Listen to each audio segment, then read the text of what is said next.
kayaknya insting pertama ketika abis nonton ini adalah googling apa sih yang dimaksud dengan air lunar, ya nggak? Lo juga nggak? Enggak, gue apa dulu air lunar itu apa? Gue kira semua orang melakukan itu karena sepanjang series ini kayak air lunar ini apa sih, air zam-zam dari mana sih ini gitu. Kayak nggak dijelasin dengan detail asal usulnya segala macam. Oh gitu ya? Apa gue terlalu cuek sama dunia ini? Mungkin, tapi dalam usaha gue untuk mencari air lunar itu kan pasti gue akan menemukan beberapa keyword lain tentang The Silent Sea kan. Dan muncullah pendapat masyarakat soal itu yang udah dibuat jadi artikel di beberapa portal yang bilang kalau wah ini serial nggak sesuai ekspektasi gitu. Tapi kalau lo gimana? Sebenarnya apa sih ekspektasi lo ketika mendengar bahwa oh Gong Yoo nih bakal main sama Baeduna, terus science fiction tentang astronot. Itu aja tuh kayak ekspektasi apa sih yang muncul di kepala lo? Mungkin dibandingkan ekspektasi dari pemain lebih ke ekspektasi genre kali ya. Gue kan bukan yang emang terlalu penikmat science fiction yang tipe-tipe luar angkasa gitu kan. Gue beberapa kali nonton film-film bertema itu, cuman gak sebesar rasa suka gue ke genre monster atau sekte sesat gitu loh. Makanya saat gue ngelihat, gue belum nonton nih, cuman gue udah sempat ngintip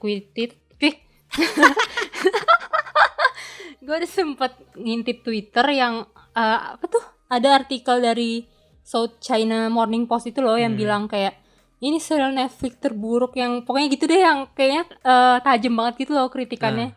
Gue langsung jadi inget sama seri sebelumnya, Hellbound kok juga gitu kan, ada yang jadi suka banget, ada yang ngekritik, dan kemarin kan kita termasuk kubu kritik kan, kayak oh ya udah, mungkin emang apa ya bisa dibilang ekspektasi itu membunuh sih. Kayak kalau di Hellbound gue ngerasa itu nggak masuk ekspektasi, cuman kalau di sini gue karena nggak ngerasa ekspektasi apa-apa, jadi kayak oh menarik ya. Menurut gue dari awal, gue kan sempat bilang kan sama lo kayak gue awalnya coba nonton langsung keterusan 5 episode gitu.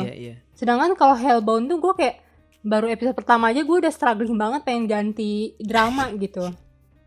Iya. Gue juga merasakan itu sih ketika lo bilang kayak oh nggak berasa kok ini nontonnya gitu. Gue juga ketika nonton wah tiba-tiba udah episode 4 aja gitu. Kayak memang mereka motongnya tuh bagus gitu. Gue merasa itu udah ada formula general dari Netflix sih ya. Karena banyak serial original Netflix yang lain di luar Korea Selatan, Squid Game juga deh bisa termasuk gitu, yang memang menggunakan formula yang sama gitu. Ketika mereka udah gelontorin semua episode, sebisa mungkin dalam satu hari tuh kita selesaiin semua itu gitu. Mereka pinter gitu menempatkan mana yang harus ditaruh di awal, tengah, akhir, yang sampai akhirnya ketika udah kita sampai akhir, mau nggak mau nih kita harus next episode, nggak bisa kalau nunggu gitu. Jadi langsung next, langsung next gitu. Dan cepet kan, kayak cuman ya 40-an menit doang gitu, nggak berasa. Tapi gue lihat yang di review Google sini tuh cukup lumayan banyak yang bilang bahwa yang episode awal tuh membosankan. Gue nggak tahu ya, mungkin gue tipe yang terbiasa dengan slow lambat, jadi menurut gue kayak ini enggak kok, ini udah cukup menarik untuk gue di awal-awal. Justru gue malah agak kecewanya di episode ending. Kenapa? Sama kayak gue ngerasa gue kurang puas dengan episode endingnya Squid Game dan My Name. Pokoknya di original Netflix Korea tahun ini tuh masih DP sih yang menurut gue endingnya tuh paling nendang. Menurut gue episode endingnya itu agak kurang gimana ya, jadi bikin gue kayak bertanya-tanya dan ngebekas kayak hah kok kayak gitu? Kok kayak gini? Lah terus yang itu maksudnya gimana? Kok gak kejawab? Yang kayak gitu loh. Emang sengaja mau dibikin supaya kayak season 2 dong, gitu gak sih? Tapi gue gak ngerasa gue butuh season 2. Gue hanya ngerasa kayak harusnya ini ya 10 episode lah, biar gak kesan tiba-tiba buru-buru gitu. Gue kayak butuh penjelasan lebih gitu, tapi dikit aja gitu. Kalau gue instead of merasa seperti itu di ending, justru gue kayak ini serial yang gue akan terima aja nih kalau misalnya kan ada season 2-nya gitu. Jadi bukan pada akhirnya gue nonton terus gue merasa oh tidak puas atau di luar ekspektasi gitu. Enggak sih kalau gue. kalau gue justru merasa gue cukup terhibur. Iya, gue terhibur Gitu. sih. Walaupun nggak memuaskan, tapi gue cukup terhibur. Cuman gue merasa ya, waktu itu gue pernah nonton serial Netflix tapi dari Amerika. Ini sekitar tahun 2018, judulnya Night Flyers. Kurang lebih isu yang diangkat, nggak isu sih, mungkin kurang lebih premisnya sama lah. Pokoknya kayak mereka ada misi luar angkasa tentang sesuatu ketika kehidupan manusia itu sudah apa namanya, diambang kehancuran gitu, dan mereka harus bisa menemukan memecahkan misi ini gitu. Tapi sama persis ketika misi itu dilakukan, muncullah berbagai macam masalah di pesawat luar angkasa mereka yang akhirnya mereka membuat mereka jadi saling lawan satu sama lain dan segala macam. Persis banget gua rasa sama ini, dan temponya, flow-nya, bahkan plot twist-nya, endingnya itu semuanya dibuat setipe banget sama si Night Flyers ini. Oh, Night Flyers ini udah 2018 dan sekarang udah mau 2022. Gue yakin ini nggak ada season 2-nya sih. Mungkin ini adalah salah satu proyek gagalnya Netflix mungkin. Jadi nggak dibuat season 2. Dan gue merasa kayak mereka, kita kan gagal ya di Night Flyers waktu itu. Kita bikin yuk versi yang lain tapi di Korea dengan pemain-pemain yang lo udah lihat di Squid Game, lo udah lihat di beberapa produksi Netflix sebelumnya. Kita bikin yuk yang setipe, siapa tahu berhasil. Gue merasa tuh kayak gitu. Sekarang lo nonton Night Flyers setelah nonton The Silent Sea ini, gue yakin sedikit banyak lo merasa ada kemiripan. Ini tuh kayak kopian tapi versi lebih ada Gong Yoo gitu. oh gitu. Tapi itu tahun berapa? Soalnya kan The Silent Sea ini kan diangkat dari ini kan film pendek Iya. yang udah ada kan. Maksud gue siapa duluan nih yang original idenya? Kalau film pendeknya mungkin duluan sih daripada Night Flyers ini. Dan Night Flyers ini juga tidak bilang kalau ini adalah dari film pendek adaptasi Korea atau gimana gitu. Tapi nggak tahu, maksud gue karena gue nggak nonton film pendeknya juga gitu kan. Karena kan kalau film pendek kan pasti durasinya nggak mungkin seperti 1,5 jam. Paling kan di bawah Iya. itu kan. Dan ada banyak hal yang akhirnya mereka kembangkan Iya benar. untuk dibuat jadi series kan.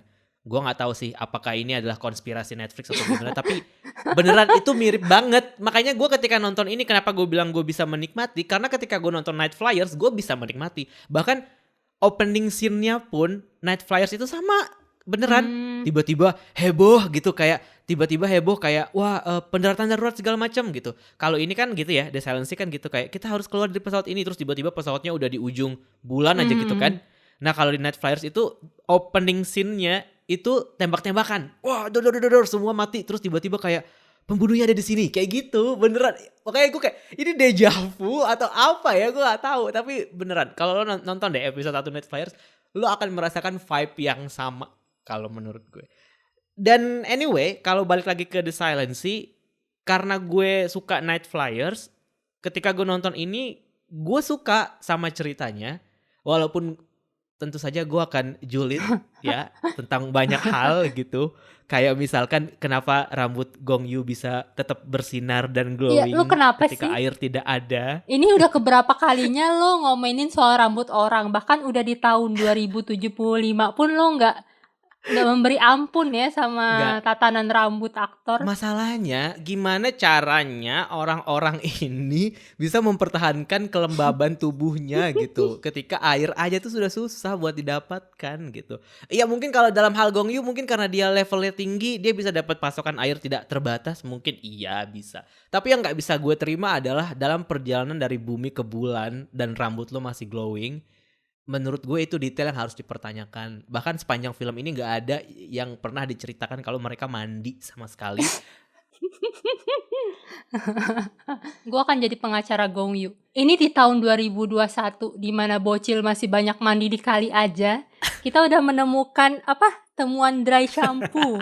Terus hairspray yang bisa bikin konde mama itu berjam-jam naik ke atas gitu ya. Bahkan setelah keramas pun masih tetap kaku. Ini lo tahun segini bahkan Dokter Hong ngejahit luka rekannya tuh langsung udah kayak disenterin gitu doang. Lu masih mikirin gimana mereka pakai sisir. Nggak Gue bisa. marah kalau mereka masih nyisir tahun 2075 ya. At least lu jelasin dalam satu dialog gitu supaya kita tuh bisa dapat penjelasan. Bahkan si karakternya Beduna aja waktu baru berangkat dia kan ditanya kan kayak, "Kok lu bawa banyak banget barang sih?" gitu. Emang butuh? Ya kita nggak tahu apa yang terjadi di sana gitu. Bahkan itu aja dia jelasin sampai pada akhirnya barang itu nggak dia pakai lagi karena pada akhirnya ketinggalan semua di pesawat kan, barang-barang itu nggak dibawa semua kan. Terus buat apa? Ngerti nggak?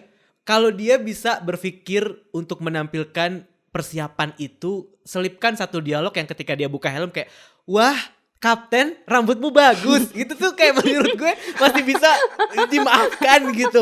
Ngerti gak? Terus ternyata itu product placement ini ya, pomade. Nah kan, bahkan kita sekarang lagi mempermasalahkan product placement di makanya kenapa series ini hanya memungkinkan ketika Netflix bikin sebagai produksi original karena mereka nggak mungkin menampilkan product placement di tahun 2070. Kita nggak tahu apa produknya kan di tahun itu kan. Makanya itu nggak ada product placement di sini gitu. Tapi tolong kasih gue alasan yang paling logis kenapa rambut Gong Yoo bisa bagus kayak gitu. Loh, di helm itu lu pikir helm apa? Itu helm krimbat kalian. Ya udah Siron, anggap aja alat mandi, makanan, cemilan mereka semua jatuh ke bawah pesawat. Iya, saya setuju Kak. Tapi ya itu sih anyway, nggak perlu dipikirin sebenarnya. Cuman Iya sih, iya. kadang-kadang detail-detail yang kayak gitu tuh yang bikin mungkin orang-orang yang berekspektasi lebih tuh jadi kayak nambah-nambahin poin buruk, Iya, ngerti iya. gak? Padahal sebenarnya nggak sejelek itu kok drama ini menurut gue. Gue sangat bisa menikmati bagaimana mereka berjuang dan bagaimana proyek Luna ini muncul gitu. Walaupun tadi kayak yang lo bilang, lo mungkin tidak mau atau tidak kepikiran untuk cari apa sih sebenarnya air lunar itu gitu. Pun kalau misalkan lo nggak tahu juga, ya udah, ini tuh sebuah tayangan yang cukup memberikan hiburan. Iya. Gitu. Gue tuh kepikirannya justru kayak gini, kayak air lunar ini mereka dapetin di bulan kan. Kayak itu air yang berasal dari bulan kan. Dan gue kepikirannya adalah kenapa sih orang-orang itu kayak fokus rebutan sampelnya itu doang gitu. Kenapa nggak ambil sendiri aja dari sumber langsung air lunar itu? Berasa kayak ini ya, air Gunung Batur gitu. Iya. Diolah sendiri, diambil sendiri. Diolah sendiri oleh Danone dan Aqua dari mata air murni. Itu produk placement tuh. Kenapa harus rebutan dari sampel itu doang gitu? Seolah-olah kalau sampel yang ada di station ini hilang, abis, ya udah nggak ada lagi gitu. Kalau nggak salah mereka tuh sempat ngejelasin juga sih bahwa area itu tuh memang area yang semua orang pengen bisa menjangkau gitu. Sebenarnya di luar dari topik air lunar ya, menurut gue kenapa si Pangkalan Balhe itu cuma dibuat oleh Korea Selatan doang gitu. Kayaknya sempat ada percakapan yang pokoknya intinya bilang negara-negara lain tuh fokusnya tuh kayak ke planet lain, kayak ke Mars segala macam. Nah, mereka sedang mencari cara untuk tinggal di planet lain sementara orang-orang ini ingin menemukan cara untuk merestore bumi kan. Iya, kayak semacam itulah intinya. Bulan itu bukan objek yang menarik gitu buat negara lain. Dan mereka kayak sempat maksa gitu sih memunculkan sisi internasionalnya dengan ditemukannya mayat bule yang tenggelam di awal-awal itu loh. Iya yang dia bilang kayak ini penyusup dari Rusia mungkin. Dan yang cuma satu kan, orang ya. gitu. Cuman satu. Iya cuman satu. Gue jujur setelah nonton ini malah lebih penasaran gimana mereka membangun si Pangkalan Balhe ini. Iya benar. Ketimbang mereka menyelesaikan si air lunar gitu. Karena Pangkalan Balhe ini tuh kayak nggak mungkin sebuah proyek yang bisa lo selesaikan dalam waktu 10 tahun gitu. So tahu sih gue mungkin 10 tahun cukup mungkin ya. Tapi sebesar gimana itu lo bawa ya. material? Iya. Material sebanyak itu di ujung jurang di bulan dengan tingkat kedalaman yang sedalam itu. Ingat gak liftnya tuh jauh banget ke bawah gitu kan. Dan ruangan ada banyak banget ruangan di situ dengan peralatan-peralatan canggih gitu. Gimana caranya lo ngebangun itu? Gue malah justru penasaran itu dibandingkan dengan nasib Luna yang tiba-tiba ternyata dia adalah alien. Iya, gue kayak jadi meragukan gimana cara mereka membangun station itu. Saat ini loh mereka tuh baru nyampe nih. Maksudnya ibarat kata mereka pesawat kecil kan ya, cuman 11 orang lah. Terus begitu baru mau nyampe bulan, landingnya aja tuh gagal gitu, langsung nyungsruk pesawatnya, kayak amatir banget, kayak orang baru pertama kali ke bulan gitu loh maksud gue. Iya emang gak sih? Bawa 11 orang aja mereka kecelakaan kayak gitu, sampai ada satu meninggal kan, patah belum ngapa-ngapain. Ya, yang satu itu bahkan yang bikin Pangkalan Balhe loh yang meninggal pertama Iya. gitu. Terus gimana caranya mereka bawa orang yang lebih banyak dengan alat-alat berat segala macam itu gimana? Gue gak ngerti. Iya betul juga sih. Tapi kalau yang kecelakaan di awal itu gue nggak tahu apakah itu disengaja atau tidak disengaja. Karena kalau disengaja, ya oke, masuk akal karena ada 2 pengkhianat di dalam grup ini Iya, gitu iya, kan. benar. Bisa jadi kecelakaan itu disengaja. Tapi kalau tidak disengaja, masa mereka sebelum berangkat tuh nggak cek dulu pesawatnya Iya. gitu. Terus kenapa mereka bisa yakin kalau misalkan kita mau mensabotase pesawat, kenapa mereka bisa yakin bahwa setelah disabotase pesawat ini akan berhasil mendarat di bulan gitu. Siapa tahu tiba-tiba nggak sampai di bulan, tiba-tiba melayang aja gitu, muter-muter aja udah di mana namanya, di antara bumi dan bulan misalnya. Kan gitu Iya. kan. Tapi mungkin itu ditutupi dengan bahwa fakta bahwa co-pilotnya adalah pengkhianat gitu. Jadi Iya, iya, mungkin benar. dia sudah memperhitungkan kali ya bahwa oh bisa nih nanti meledaknya di sini aja gitu, atau nanti gue ledakin di sini aja deh biar mendaratnya bisa gitu. Iya, oke, Mungkin. terjawab ya. Terus gue mau nanya lagi, Oh ini kita udah masuk sesi pengacara dan klien rupanya. kenapa pas mereka kayak mau tenggelam gitu, mereka harus halusinasinya tuh ngelihat Patrick Star? Dari semua banyak binatang laut, kenapa harus sama-sama ngelihat bintang laut? Coba lu jawab. Itu mungkin metafora kali. Mereka antara hidup dan mati. Nggak nyambung ya omongan gue. Nggak ngerti sih. Ya juga sih tapi ya. Kenapa harus bintang laut gitu? Kenapa nggak ubur-ubur? misalnya? Kenapa nggak ikan, Mas Koki, yang lagi dijadiin percobaan itu? Iya benar. Ngomong-ngomong ikan, perasaan anaknya si Gong Yu tuh bilang ikan udah punah di bumi. Kok tiba-tiba ternyata ada ikan di stasiun Balhe buat jadi uji coba. Iya juga ya. Diambil semua di situ ikannya. Oh iya benar juga sih. Mereka dapat dari mana ikan untuk uji coba itu ya? Apa ikan cloningan juga? Mungkin bisa jadi ikan cloningan juga. Kalau yang Patrick Star gue nggak bisa menjawab sih, jujur yang itu. Kayak gue nggak ada ide untuk memberikan imajinasi gue sebenarnya. Tapi gue suka bagaimana cara mereka menampilkan visualisasi tenggelam itu. Iya. Gue juga ikut berasa nyesek sih. Karena itu salah satu visualisasi yang menurut gue paling ngena sih. Iya, benar. Dan yang pas ini loh si Dr. Song mau tenggelam juga, kan dia pas lagi visualisasi dia tenggelam itu dia ini kan terngiang kata-kata kakaknya kan, kayak aku ingin menunjukkan laut kepadamu gitu kan. Terus gue kayaknya kalau jadi Dr. Song dalam hati, ya nggak gini juga lautnya, nggak nenggelamin gue juga dasar kakak. Enggak itu. Tapi itu bukan itu yang dimaksud oleh si Iya, bukan kakaknya itu, maksudnya. cuman kayak Bukan itu maksud kakaknya. jadi senjata Tapi makan kenapa tuan dia gitu kan. Iya. Kenapa dia harus mengingat momen dialog itu ketika dia tenggelam gitu loh. Jadi kesannya kayak, loh kak bukan gini maksud gue. Oh, gue ditenggelamin kak. Iya sih bisa. Lo mau menunjukkan laut ke gue tapi jangan tenggelamin gue juga gitu.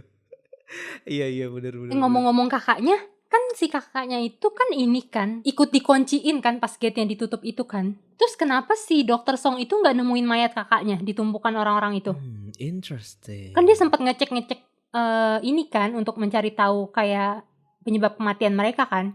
Kenapa mayat kakaknya tuh seolah-olah nggak ada di situ gitu? Kalau menurut gue ya harusnya tuh ada adegan yang menjelaskan itu juga. Bener, gue setuju sama lo karena itu juga cukup mengganggu gue.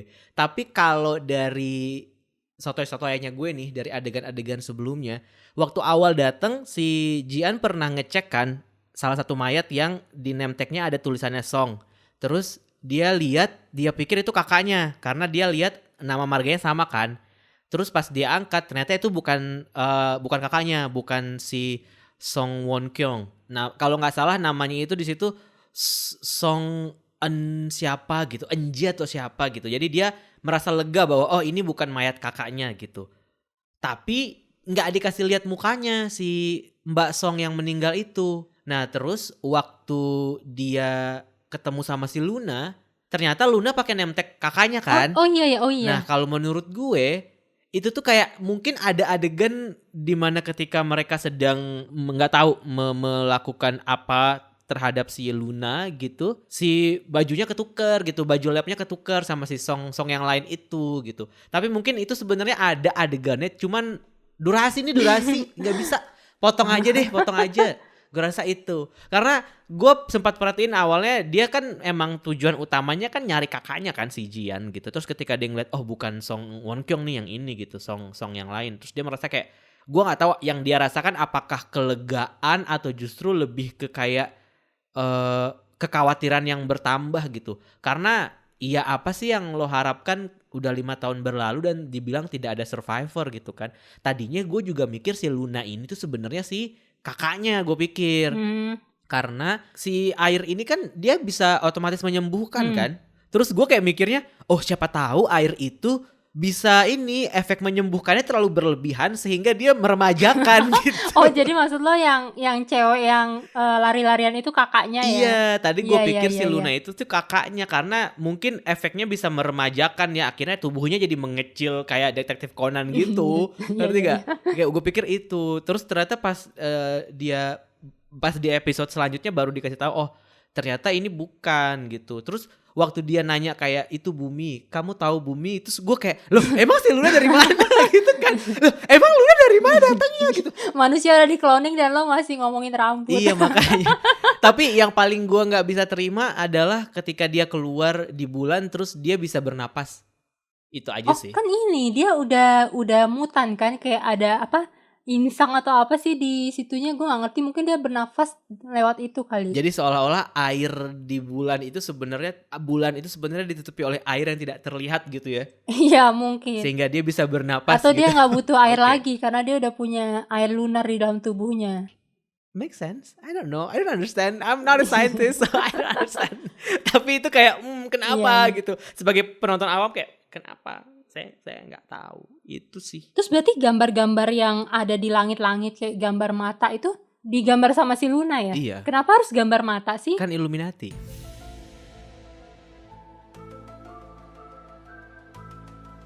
Gue bersyukur mereka merekrut Ijun buat jadi Ryu Taesok di sini. Kenapa? Sebagai anak Gen 2 K-pop, gue suka banget sama boybandnya dia kan dulu. Iya. Gue cukup mengikuti lah gimana karir dia di film dan juga di drama gitu si Ijun. Bisa dibilang kayak mendobrak stereotype idol aktor banget karena ketika dia debut di layar lebar langsung ada adegan seks yang vulgar banget gitu ketika dia main film di layar lebar, dan itu sempat jadi pembicaraan lah di kalangan fans yang kayak wow gila ya Ijun dari idol yang jaimnya minta ampun gitu kan, maksudnya dalam tanda kutip jaim gitu kan, kayak lo nggak bisa lah bertindak serampangan dan segala macam. Walaupun kan dulu image-nya Ijun sebagai idol kan bego ya, image dia itu kayak orang dulu nyebut dia Pabo Jun gitu kan, karena emang image-nya image bego gitu. Dan ketika dia tampil di sini tuh kayak gue merasa bersyukur gitu deh. kayak keren aja gitu, kayak keren aja lo bisa kayak baru keluar Wamil dapat proyek Netflix terus lo jadi pemeran utama yang mana plot twist gitu kan. Terus bagus gitu karakter dia bagus. Yang paling ganggu buat gue adalah cuman cara ngomongnya dia aja. Udah itu aja. Karena itu beneran kayak kata lo sih, suara usus yang dia pakai kayak harus banget yang ngomongnya kayak gitu kayak harus rendah yang kayak misterius gimana gitu. Gue nggak tahu, tapi tetap gue merasa bahwa di sini dia actingnya oke sih. Iya. Dan gue sebagai yang ngikutin dia dari zaman dia jadi masih boyband kayak Ijun ini waktunya untuk bersinar kembali kak. Gue nggak terlalu kenal Ijun sih, cuman gue jadi suka sama dia sejak ini gue nonton My Father is Strange itu. Terus kan itu terakhir kali kan dia drama dia tahun 2017an kalau nggak salah. Iya. Terus tahu-tahu muncul lagi di sini sama di Bulgasal kan. Gue sempat mau ngintip Bulgasal tuh gara-gara pengen lihat dia juga. Cuman kayak ternyata di Bulgasal tuh 3 episode pertama kalau nggak salah dia belum muncul, baru episode keempat kayaknya. Ya gue suka sih dia di sini, kayak sebenarnya gue nggak terlalu kaget ya waktu ternyata dia mata-mata jahat juga. Soalnya kan si siapa namanya tuh si mata-mata pertama Gisu. Iya si Gisu kayak belum apa-apa lah, ini yakin nih orang jahatnya mata-matanya langsung meninggal kayak gini, nggak ada lagi yang lain. Gerak-geriknya Ijun juga agak-agak aneh juga kan beberapa kali dikasih lihat kan. Iya, gue nggak terlalu nggak sih, cuman gue kayak mikirnya ini ngapain di genre kayak gini ada 2 cowok tampan dan baik hati. Siapa tuh maksud lo 2 cowok tampan dan baik Gong hati? Yoo dan Ijun kan. Jadi ternyata Ijunnya ini pengkhianat. Kalau si Gisu mati kayak gue bersyukur sih dia mati, karena kalau dia bertahan sampai akhir atau misalkan dibalik nih si Ijun yang jadi Gisu gitu, gue akan berhenti langsung nonton. Di episode 5 juga nggak, bodo amat lu mau ngapain, bodo amat, nggak menarik. Soalnya gue benci banget muka dia tuh, nyebelin, ngerti gak? Kayak dia nggak bakal dapat peran Prince Charming sih seumur hidup dia, gue rasa. Kayak dia akan selalu jadi penjahat gitu. Soalnya nyebelin banget. Kayak ya gue tahu lo emang cuman karakter di drama doang, tapi nyebelin asli. Kayak emosi gue ngeliat dia ini ya dokter nyebelin di Hospital Playlist ya. Iya makanya kan. Kayak udah ternyebelin sih. Tapi yang gue suka lagi adalah fakta bahwa Gong Yoo dibuat tidak berdaya di episode terakhir. Itu sih gue memberikan applause, karena biasanya kan drama Korea itu pasti identik kayak ya hero-nya pasti si cowok nih gitu. Tapi pada akhirnya yang bertahan sampai akhir kan si ibu-ibunya. Oh iya. Gitu. Karena gue kan udah nanya sama lo kan, ini terakhir Gong Yoo mati gak nih gitu kan. Gue bilang sama lo, karena gue udah tahu kayak kalau dia gak mati nih gak seru nih cerita nih. Gue gak pengen dia selamat sebenarnya. Kok gitu? Gak tahu, kayak gue pengen aja. Gara-gara rambut dia bersinar lo sampai sedengki itu. Gak, kayak maksudnya gue pengen aja melihat bahwa pentolan ini tuh pada akhirnya tidak berdaya tanpa krunya gitu. Jangan mentang-mentang dia kapten terus dia sekuat itu gitu kan. Di sini kan dikasih lihat bahwa ya dia boleh kapten tapi tanpa anak buahnya juga dia sebenarnya nggak bisa ngapa-ngapain kan. Iya, cuman justru kalau gue ngelihat part itu tuh dia kayak terlalu gampang menyerah gitu loh. Maksud gue nggak ngerti ya, karena gue emang nggak tahu menahu soal dunia astronot dan pesawat-pesawatan itu. Apakah benar dia nggak bisa punya kepikiran, cara dan ide lain gitu. Maksud gue sebagai seorang ayah yang dia jauh-jauh nih ke bulan dan gak peduli dengan hal lainnya, cuma untuk anaknya, kehidupan anaknya. Terus tiba-tiba ya udah gitu dia memutuskan, oh ini pintunya nggak bisa, yaudah gue aja yang mati gitu. Segampang itu dia menyerah sama hidupnya, padahal anaknya di bumi lagi sakit dan menunggu dia gitu. Apa ya? Dia terlalu mati dengan tenang gitu loh. Tuh, sekarang lo malah gak mau orang mati dengan tenang. Ya, gimana maksudnya, sih? Gue kalau jadi anaknya si Gong Yoo ya kayak, bapak aku gak butuh air level A, aku butuh bapak gitu. Gak bisa gitu pintunya dipaksa untuk dibuka atau gimana sih, gue gak ngerti deh. Gak bisa kali ya, karena kan mesti ada tekanan yang sesuaikan gitu ya. Kalau gue malah mikirnya kayak sebelum itu air menyerang mereka, kenapa gak suruh aja Luna gigit? Oke, omongan ini udah makin kacau. Skip. Kadang gue ngerasa astronot di sini tuh kayak rada lemot dan buang-buang waktu gitu loh. Gue kayak merasa paling pinter ya. Iya. Paling survive gitu kalau ada di sana.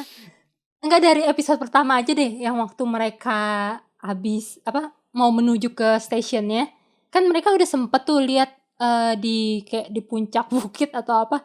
Oh itu di sana stationnya, ayo cepat kita harus ke sana. Oksigennya udah bunyi-bunyi tuh. Cuma mereka malah sibuk nongkrong dan duduk-duduk ngomong, iya kita harus cepat ke sana. Kenapa nggak langsung aja jalan ke sana? Harus koordinasi dulu. Kenapa harus berhenti dulu? Kenapa harus mereka ngobrol dulu bahwa mereka harus cepat ke sana gitu? Kenapa nggak langsung aja?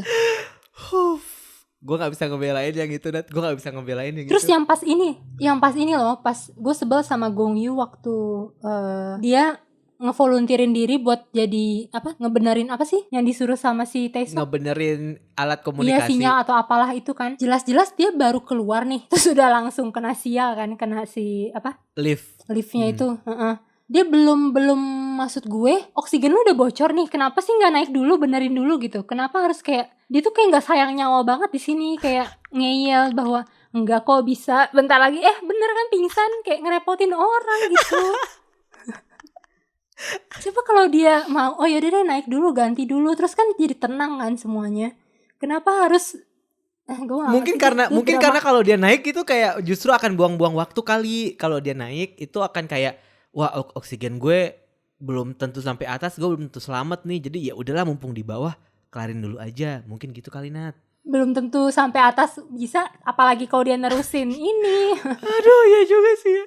Tapi bener sih ya, kayak waktu pertama kali mereka masuk ke ruang ke Pangkalan Bun itu, Pangkalan Balhe itu, kan mereka langsung disambut oleh mayat-mayat kan. Ketika mereka ketemu mayat-mayat itu, mereka udah buka helm kan. Iya, secepat itu kayak bener nih nggak ada radiasi. Oh ya udah, oke, Iya, buka. mereka langsung buka helm.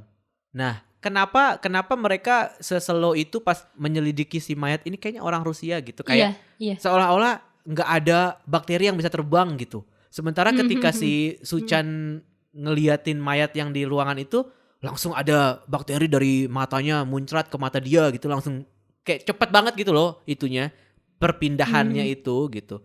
Padahal mereka menghabiskan cukup banyak waktu loh ketika mereka berdiskusi soal mayat di awal di episode 1 itu.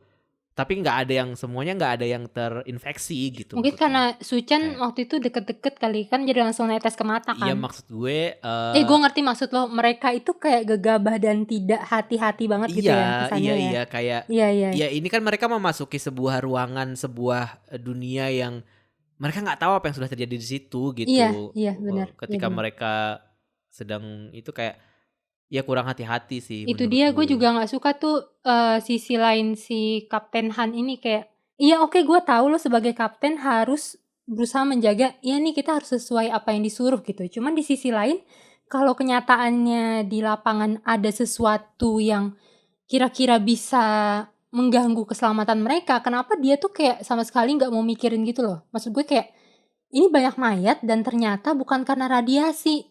Apakah alien, apakah apa, dia sama sekali nggak mau peduli gitu. Kayak, gimana sih, gue sebel sama orang keras kepala kayak gitu. Mungkin karena emang tujuan pertamanya adalah dia harus menemukan menemukan sampel itu dulu kan.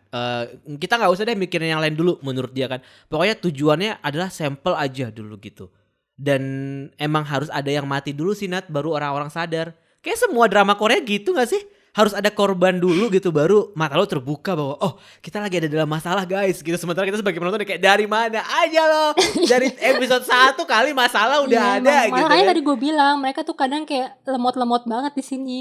Apakah efek gravitasi bulan mereka jadi berpikir yang lama? Oh mungkin bisa jadi itu juga harus dipertimbangkan kali, Nat. Iya, jadi bawaannya slow gitu ya. Bawaannya moody aja gitu. Yang pas ini juga mereka udah mau keluar nih sama si Luna di ending-ending itu. Terus ketemu sama si Taesuk yang udah sekarat gara-gara infeksi. Iya. Di belakang air udah jelas-jelas nih, udah tinggal dikit lagi nyampe. Mereka masih bengong liatin si Taesuk ngajak ngobrol. Gue sih jadi gue tembak aja langsung, terus gue langsung kabur lari. Udah jelas-jelas nih orang pengkhianat gitu ya. Iya, udah jelas-jelas dia ngebunuh 2 rekannya gitu, kayak aduh, akhirnya ketembak kan si siapa? Bapak Gong. Bapak Gong. Mungkin pada saat itu naluri mereka kayak explain to me, what are you doing gitu, what have you done gitu kali. Jadi kayak mereka sebelum bertindak pun kayak gue harus butuh penjelasan. Gak tahu ya, gue sih tipe yang lebih penting nyawa dulu, penjelasan ntar aja gue tanya sama si direktur Choi. itu air udah di belakang gue. Gue gak punya pilihan. Tapi gue juga nggak suka sama si direktur Choi itu. Menurut gue kayak emang nyebelin, emang dia ini dalang dari. Iya, ini orang teh kucing deh, gue gak suka deh sama ibu-ibu ini. Dia adalah ibu-ibu nyebelin nomor 1 sekarang selain mertua jahat di Secret Garden. Dia paling nyebelin menurut gue, kayak males banget sih. Kayak dia gak ada tujuan hidup, ngerti gak? Kayak nggak ada jelas, misi gitu. Misi dia tuh apa sih yang lo inginkan? Kalau lo udah menemukan, kalau lo udah berhasil nyuruh para ilmuwan ini memecahkan misteri di Pangkalan Balhe, terus apa gitu? Kalau memang itu cuma untuk tujuan pribadi dia gitu, pengorbanan orang-orang ini terlalu besar buat dia gitu. Kayak nggak tahu, kesel gue sama dia. Iya, gue agak takjub sih sama orang-orang ini yang kayak apa sih, terutama si Kapten Han. Kan sempat disindir kan sama si Dr. Song.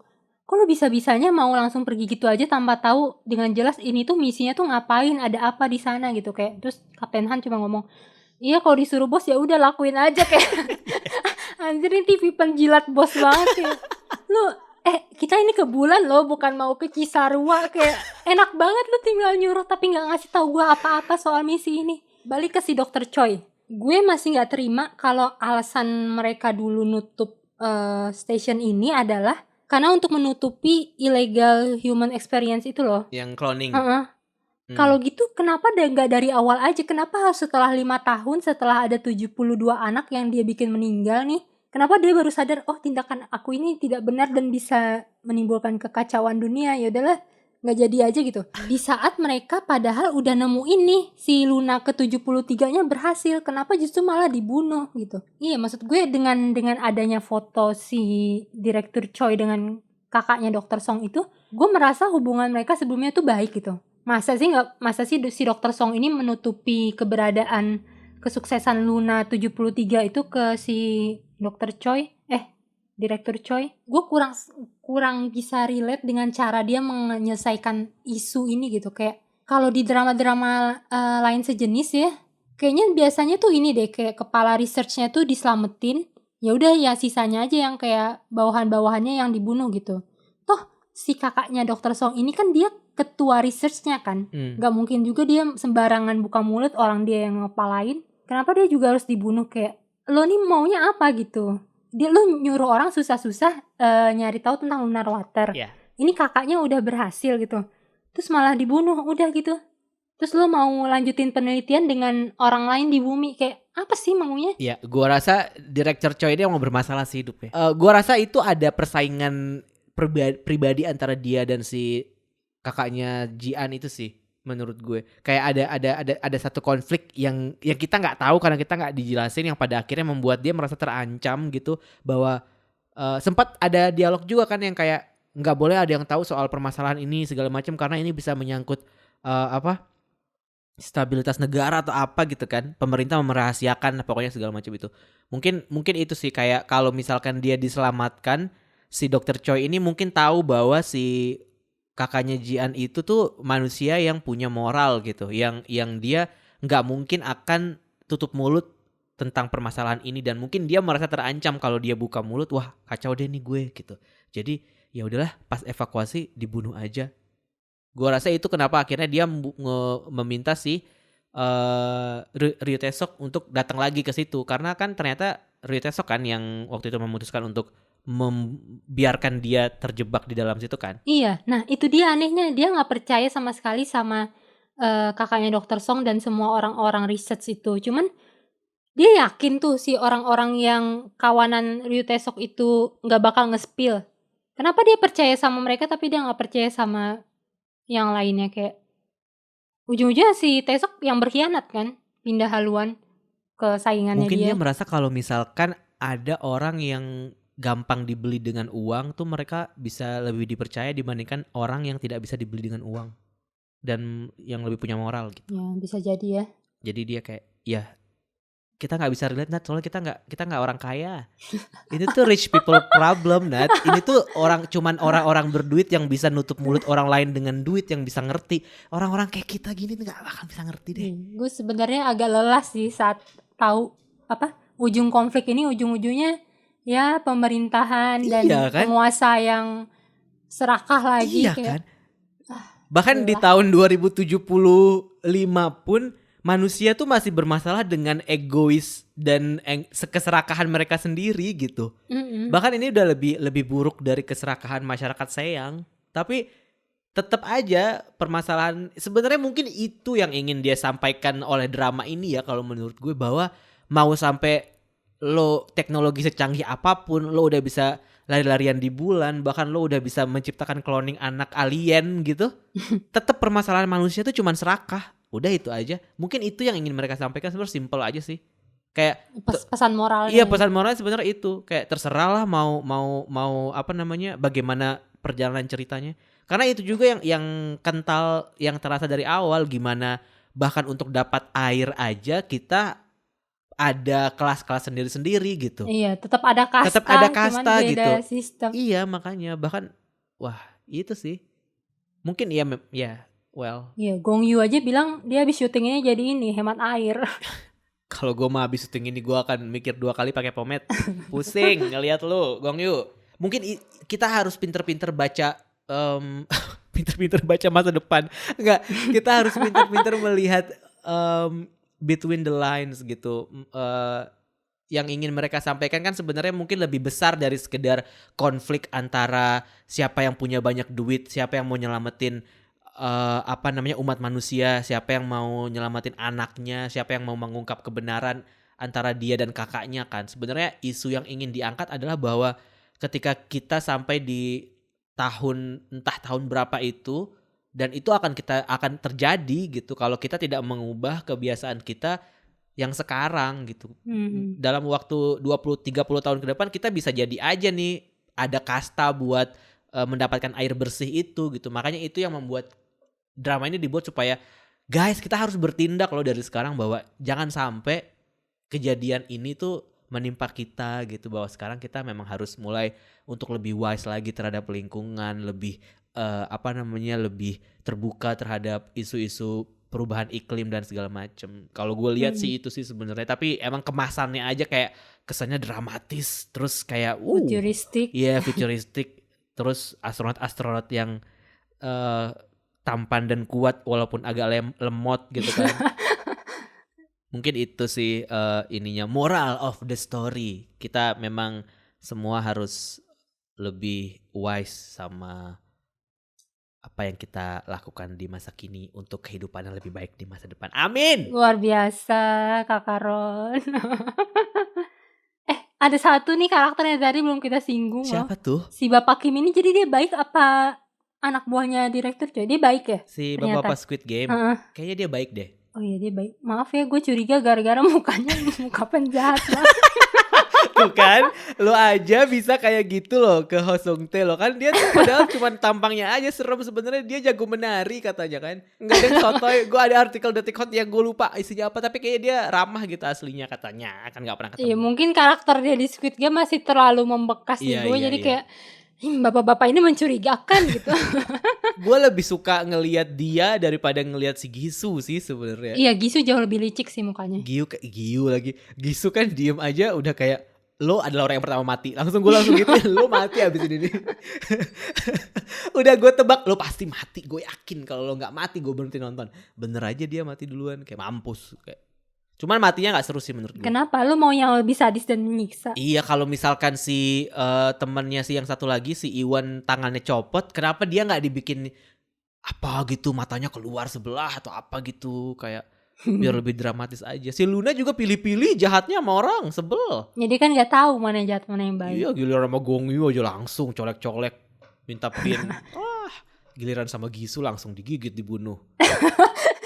Oh ini soalnya kan beberapa kali kan kayak mereka tuh secara nggak langsung apa sih nama istilahnya, menganalogikan Luna ini sama hewan buas kan.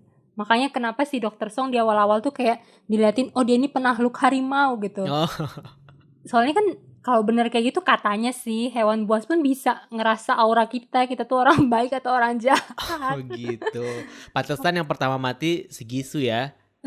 Iya. Sama ini karakter Dr. Hong gue suka sih. Iya, menurut gue dia underappreciated banget sih di drama ini menurut gue. Karena yang satu-satunya orang yang bisa lo percaya bahwa dia orang baik dari awal sampai akhir cuma si Dr. Hong ini kan. Dia dokter, terus dia harus berusaha menyelamatkan siapapun yang dalam kondisi kritis gitu kan. Jadi lo bayangin kalau lo jadi dia ada di situ. Misalkan di awak pesawat itu gitu ada 12 orang, yang mana 8 di antara mereka tuh mati, traumanya men. Iya.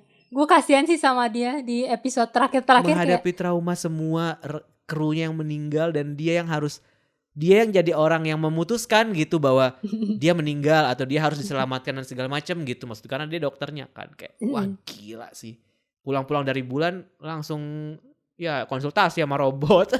Lo inget gak sih psikolognya malah robot kan, AI. Gue pas ini itu langsung inget ini film Ad Astra-nya Brad Pitt. Iya. Ada scene itu juga kan. Bener. Tapi ya si Dr. Hong kayak dia belum selesai, baru selesai nangisin satu awak nih. Dia langsung nangisin lagi yang lain, tiba-tiba semuanya meninggal gitu. Iya makanya. Dan dia juga kan yang nemuin ruangan tempat penyimpanan mayat-mayat Luna itu. Kayak gila nih orang, mentalnya digoyangin banget nih.